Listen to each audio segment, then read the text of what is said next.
What's going on, horror gang? Welcome to I Shot Him Six Times YouTube horror movie channel. As you know, I'm your host Marcus. Be sure to smash that like button, subscribe to the channel, as well as hit that notification icons to get all the latest content updates to the channel.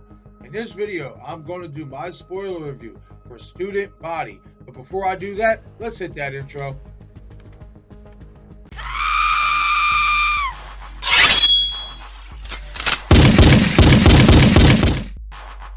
I shot him 6 times.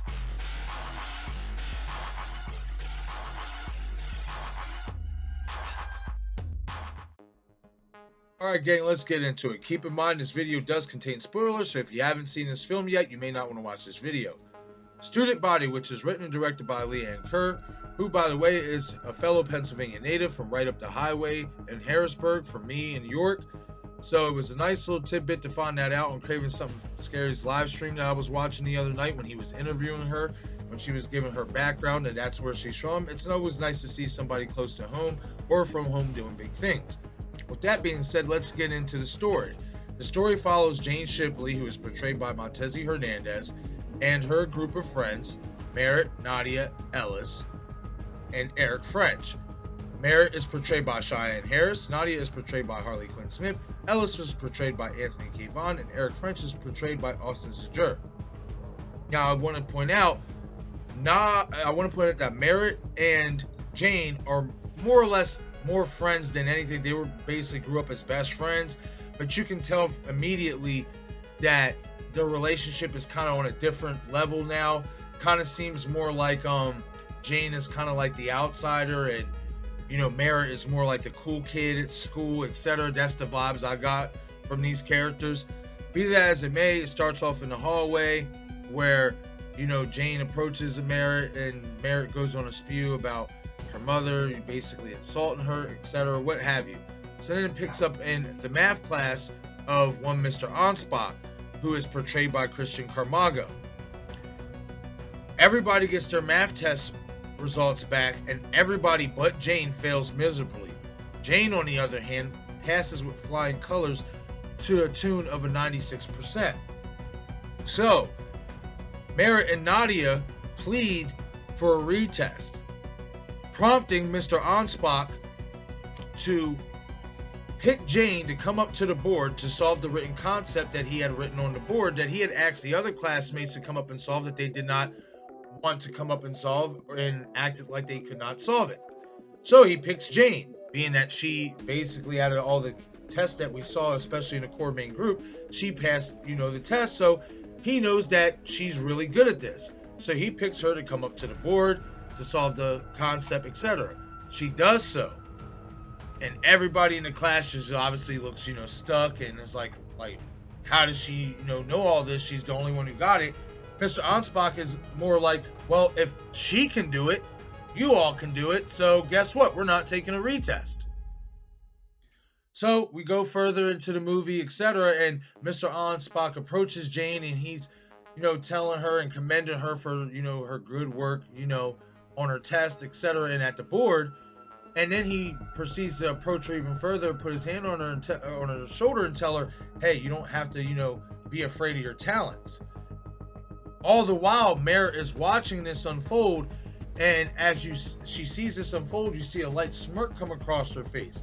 So then we get to the outside scene where it's just Merritt and Jane talking, and Merritt basically calls out Jane, basically saying she sees that Jane has like a slight crush on the teacher, Mr. Onspach.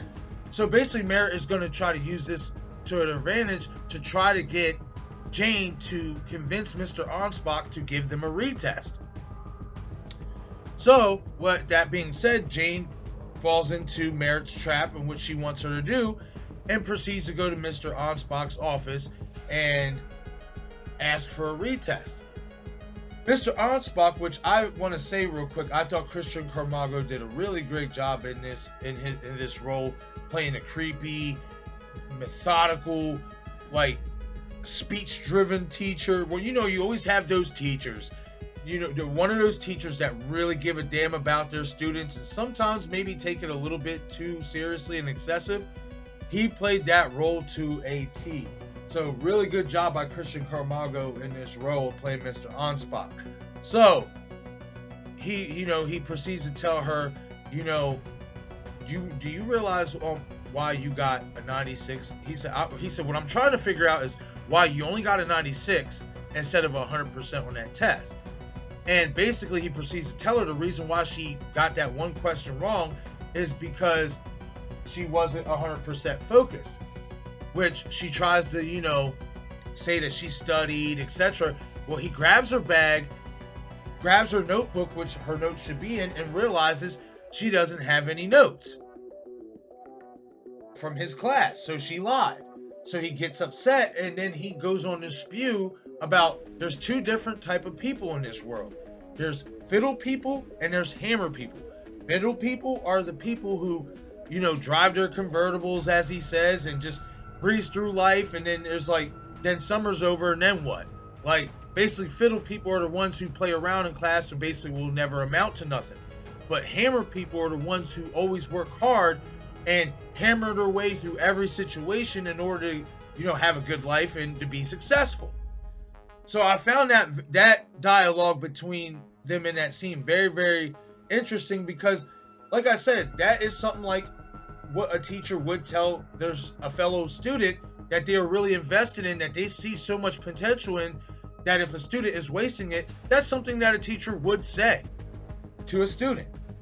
So with that being said, let's go further into it. I will say this: if you have watched this movie, if you didn't see from the jump that Ansbach, you know, obviously was the mascot / killer.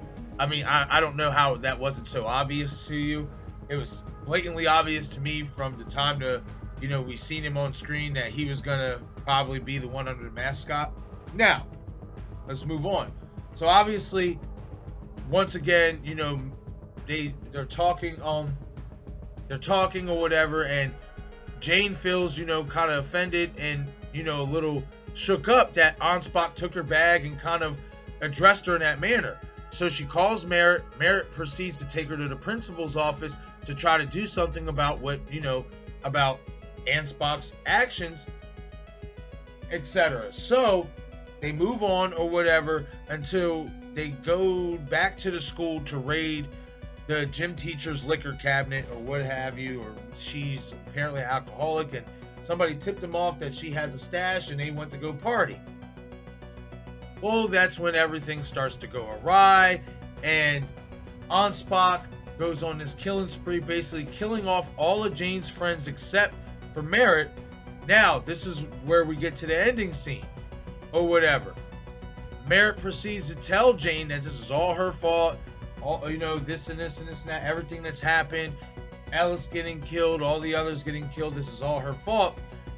Then she proceeds to tell her, you know, that, you know, you took, you know, the one guy I liked, etc. And Jane's like, how is this all my fault? You know, this and this and that. You're the one who wanted your trust fund, because the whole purpose of Merritt wanting Jane to talk to Ansbach about, you know, retaking this test was because she needs to get into Princeton, number one, and two, she needs to get her trust fund. If she doesn't get her trust fund and she doesn't get into Princeton, her family will see her as a failure, obviously.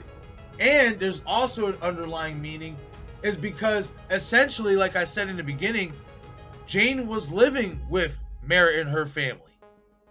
So basically, when Merritt says, oh, I needed a trust fund because I became your mother, that's basically how I took it, that Jane has been living with her this whole time. And ever since Jane's mom passed away, basically Merritt has kind of took on that mother role. She even goes on to say, I washed her clothes, I did this, I did that, etc.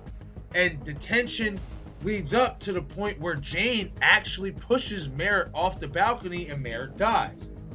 So what happens is, you know, Jane sees Ansbach in his office across the way. You know, she sees the shadowy figure, she sees the light on, etc. Now, I'm going to backtrack real quick.